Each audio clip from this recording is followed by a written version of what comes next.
I will be leaving the files behind. Not yet cancel. Not yet cancel. Not yet cancel. In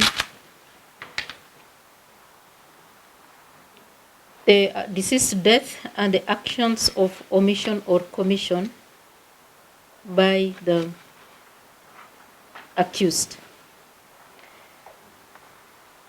In other words, the prosecution had to show that the accused persons with common intention poisoned the deceased.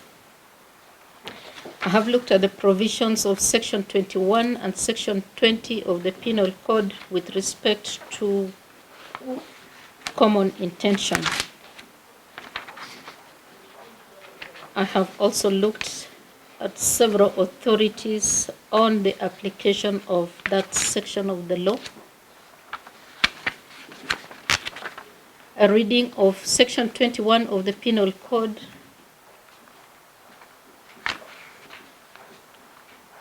shows that there must be two or more persons. They should have a common intention, and the intention was to an unlawful purpose, and an offense is created in the process, and that the offense, the commission was a probable consequence of the prosecution of the offense. In analyzing the evidence, this court has looked at various authorities with respect to poisoning. There should be a clear motive for an accused to administer the poison, that the deceased died of the poison, and that the accused had the poison in his possession or had an opportunity to administer the poison. It was a prosecution's case that the first, second, third, and fourth accused shared a table with the deceased, and they had opportunity to introduce poison in his drink.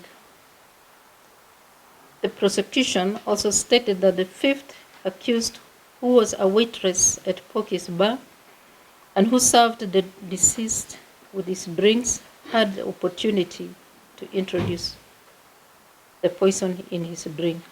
With respect to the sixth accused, the prosecution's case was that she went and personally bought a drink and served it to the deceased and had access to that drink.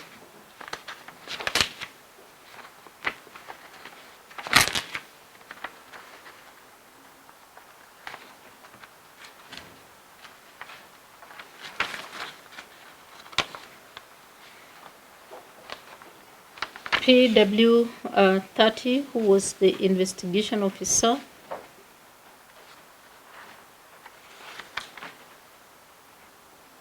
recapped the other witnesses' evidence and came to his own conclusion that the first, second, third, and fourth accused had the opportunity to introduce a toxic substance in the deceased drink. The victims made their submissions through the firm of Miller and Company Advocates, where they submitted that the death of the deceased was caused by the accused persons. They made reference to the table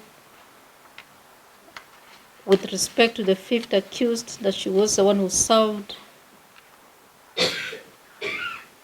and with respect to the sixth accused, that she bought a drink for the deceased. Dr. Haminwa, counsel for the first accused, submitted strong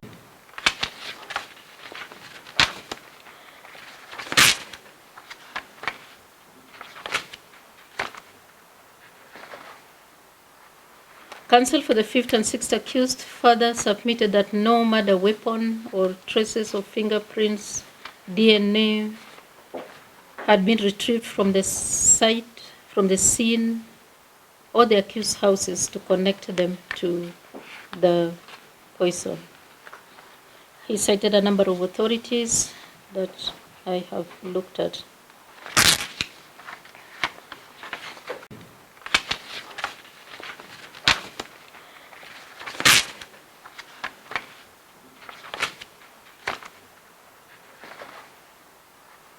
Counsel for the fifth and sixth accused further submitted that no murder weapon or traces of fingerprints, DNA had been retrieved from the site, from the scene, or the accused houses to connect them to the poison.